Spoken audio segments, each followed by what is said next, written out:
Hello and welcome. My name is David. I am from Port Adelaide Enfield Libraries. My job there is as a library officer and STEM specialist. What I'm going to do to kick us off with National Science Week is elephant's toothpaste. Now this is an experiment that's quite familiar for most people. It involves something called hydrogen peroxide. Now I better put my glasses on because hydrogen peroxide is actually a bleach, actually a really nasty one. This is 35% hydrogen peroxide.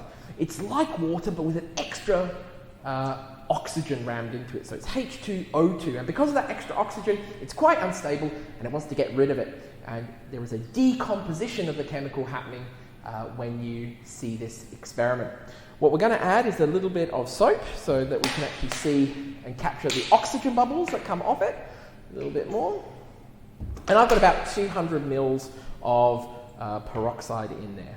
So as the oxygen is released from the hydrogen peroxide molecule, that will actually turn this into water and the oxygen will be captured in bubbles. But we're also going to add a little bit of blue because, you know, PAE blue colours.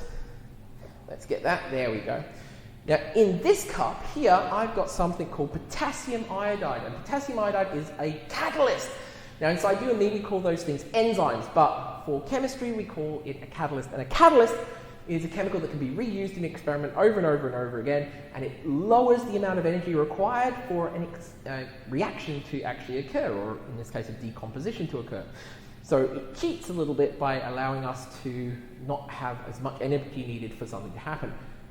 In return, this will go really fast, but something's always got to give. So we'll see an exothermic reaction. That means it'll give off heat. So let's have a go. Shall we do a countdown? Let's go from 5. All right, 5, 4, 3, 2, 1. Junk it in, and whoa!